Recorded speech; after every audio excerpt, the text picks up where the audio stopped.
12 मार्च 2024 दिल्ली के आजाद नगर इलाके में रहने वाले महेश शर्मा की 14 साल की बेटी परिधि अपने पड़ोस वाले घर में ट्यूशन पढ़ने के लिए गई थी। 9th क्लास में पढ़ने वाली परिधि अपने पापा महेश शर्मा के पुराने दोस्त और पड़ोसी नवीन माथुर के बेटे अक्षय माथुर से मैथ्स का ट्यूशन लिया करती थी। लेकिन इस वक्त अक्षय के घर में परिधि जिंदा नहीं बल्कि मरी हुई पड़ी थी और उसके सर से खून बह रहा था। उसके साथ क्या हुआ था इसकी खबर उसके घर वालों को भी नहीं थी। उधर अक्षय के घर गई परिधि जब दोपहर 2 बजे तक भी घर लौटकर नहीं आई तो महेश ने अपनी बेटी के मोबाइल पर कॉल किया। ये परिधि का मोबाइल ऑफ क्यों आ रहा है? इसके बाद महेश ने अक्षय के मोबाइल पर कॉल किया, लेकिन अक्षय का मोबाइल भी बंद आ रहा था। महेश शर्मा ने इसके बाद अपने दोस्त नवीन को कॉल किया तो उन्हें पता चला कि नवीन और उनकी पत्नी सुमित्रा दोनों किसी शादी में गए हुए थे। महेश की पत्नी रेणुका ने महेश को अक्षय के घर जाकर देखने को कहा। मुझे बहुत चिंता हो रही है, आप खुद जाकर क्यों नहीं देखते? ठीक है, मैं जाता हूँ। जब महेश अक्षय के घर पहुंचे तो दरवाजे पर ताला लगा हुआ था। ये क्या? यहाँ से सब लोग कहाँ गए? और परिधि? परिधि कहाँ है? महेश ने विंडो से घर के अंदर झांक कर देखा तो उसे परिधि का बैग सामने पड़ा हुआ दिखाई दिया। ये देखते ही महेश को किसी अनहोनी की आशंका हुई। उसने आसपास के लोगों को बुलाया और घर का दरवाजा तोड़ा गया। अक्षय के कमरे से खून बहकर बाहर आ रहा था। कमरे को खोला गया तो सामने परिधि बेड पर मरी हुई पड़ी थी और उसकी बॉडी से खून बह रहा था। ये देखते ही लोगों के होश उड़ गए। परिधि की मां रेणुका भी वहां आ चुकी थी। हे भगवान, ये क्या हो गया? मेरी बच्ची परिधि, नहीं, ऐसा नहीं हो सकता। किसने किया मेरी बेटी के साथ ये सब? और अक्षय? अक्षय कहाँ है? नवीन जी को इन्फॉर्म कर देना चाहिए, वो आज सुबह ही शादी में गए हैं। हाँ, उनके घर में ये सब हो गया और उनका बेटा भी गायब है और हम लोगों को पुलिस में इसकी रिपोर्ट भी दर्ज करवा देनी चाहिए। इसके बाद नवीन और सुमित्रा वापस अपने घर लौट आए। परिधि के मर्डर और अक्षय के अचानक गायब हो जाने से दोनों परिवारों में मातम का माहौल था। पुलिस में रिपोर्ट लिखवाई जा चुकी थी। इंस्पेक्टर अमन कोहली कांस्टेबल सुमंत के साथ मौका वारदात पर पहुंच चुका था और इस वक्त परिधि के माँ पापा से पूछताछ की जा रही थी। आपको किसी पर शक है महेश जी? नहीं सर, मुझे जरा भी अंदाजा नहीं कि हमारे बच्चों के साथ ये सब किसने किया होगा। अक्षय भी गायब है महेश जी, आपको क्या लगता है क्या वो ये सब कर सकता है? नहीं सर, मेरे बेटे जैसा है अक्षय। परिधि उसे भैया कहकर बुलाती है, वो भला मेरी बेटी के साथ ये सब क्यों करेगा? कब से ट्यूशन पढ़ रही है आपकी बेटी अक्षय से? पिछले 1 साल से सर। नवीन और मैं पुराने दोस्त हैं, रोज का उठना बैठना है मेरा उसके साथ। अक्षय ने मैथ्स में MSc किया है और इसीलिए परिधि को मैथ्स पढ़ा रहा था। ट्यूशन वाले दिन आपको पता था नवीन और उसकी पत्नी घर पे नहीं है? नहीं, मुझे तो नहीं पता था। अक्षय ने कॉल करके परिधि को भेजने के लिए कहा था। ठीक है।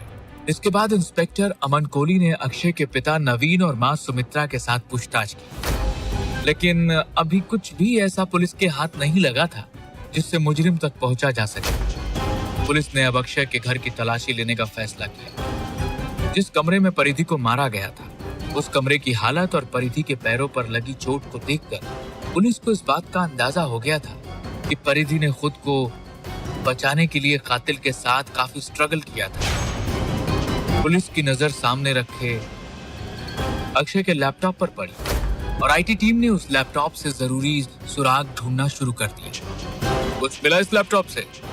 सर, ये लोग बता रहे हैं कि पिछले कुछ दिनों में अक्षय ने अपने लैपटॉप में कुछ अजीब वीडियो सर्च किए।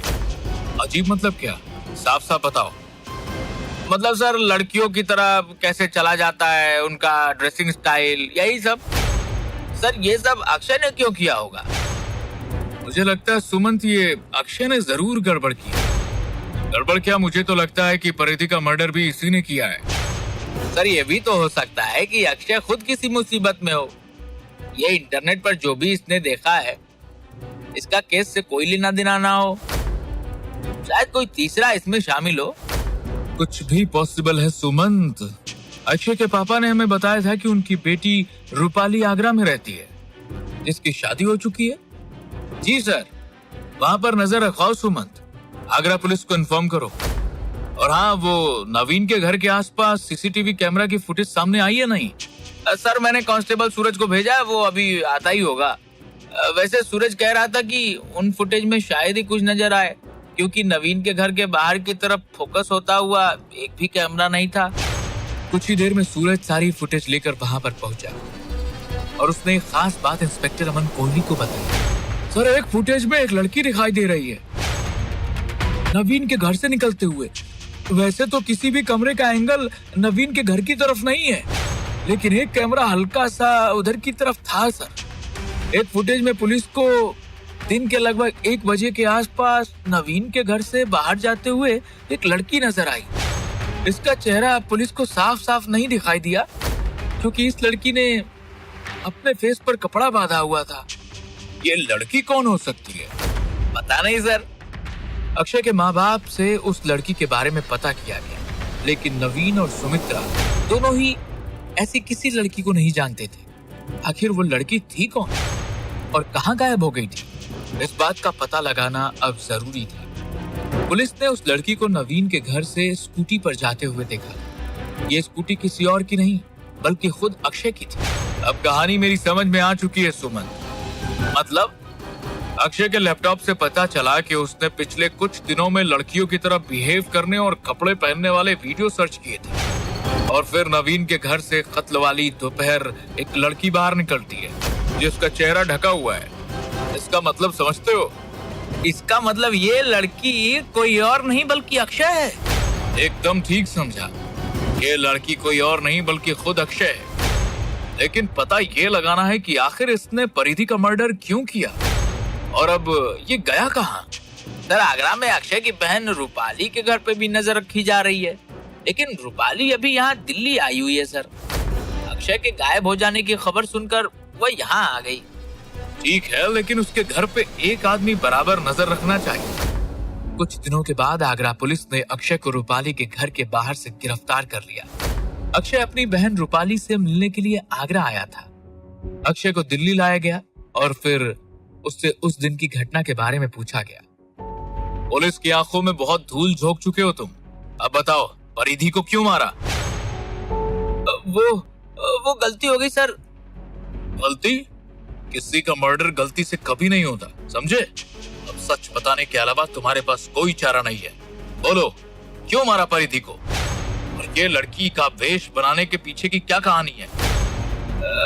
वो मुझे अच्छी लगती थी सर। अच्छी लगती थी? तुमसे 10 साल छोटी थी वो और तुम्हें भैया कहकर बुलाती थी। अच्छी लगने का क्या मतलब है अक्षय? सर, वो मैं कई दिनों से परिधि को प्रपोज करने को सोच रहा था, लेकिन मौका नहीं मिला। उस दिन मम्मी पापा ने जब शादी में जाने की बात की तो मैंने उन्हें कहा कि मेरी तबीयत ठीक नहीं है और मैं घर पर ही रुक गया। और फिर तूने परिधि को अपने घर बुलाया? जी सर, मैंने ही परिधि को ट्यूशन के बहाने घर बुलाया और उससे कहा कि मैं उसे बहुत पसंद करता हूँ। आगे क्या हुआ, बोल। वो मुझे इस सब के लिए मना करने लगी। मैंने उससे कहा कि हम कहीं भाग जाएंगे, लेकिन वो नहीं मानी। अब ये बता कि तूने उसे मारा क्यों? अगर वो मना कर रही थी तो उसे मारने की क्या जरूरत थी? मैं डर गया था सर। उसने कहा कि वो अपने घर वालों को सब बता देगी, इसलिए मैंने उसे धक्का देकर जमीन पर गिरा दिया और फिर उसका मुंह दबा दिया। वो चिल्लाने की कोशिश कर रही थी, इसलिए मैंने एक रॉड से उसके सर पे दे मारा और वो वहीं खत्म हो गई सर। और ये लड़की के वेश की क्या कहानी है? इंस्पेक्टर अमन ने जब अक्षय से लड़की का रूप रखने वाली बात पूछी तो अक्षय ने बताया कि उसने कई दिन पहले से इस प्लान की पूरी तैयारी कर ली। उसने पहले ही सोच रखा था कि अगर परिधि ने उसकी बात मान ली तो वह कुछ नहीं करेगा, लेकिन अगर उसने बात नहीं मानी तो वो उसे खत्म कर देगा और फिर लड़की का वेश बनाकर आसानी से पुलिस की नजर से बचकर भाग जाएगा। कहीं न कहीं अक्षय का प्लान सही भी जा रहा था, लेकिन जब उसके पास पैसे खत्म हो गए और उसे भूख से मरने की नौबत आ गई तो वो हेल्प के लिए अपनी बहन के घर पहुंचा, जहां पहले से पुलिस मौजूद थी। और इस तरह पुलिस ने अक्षय को पकड़ लिया।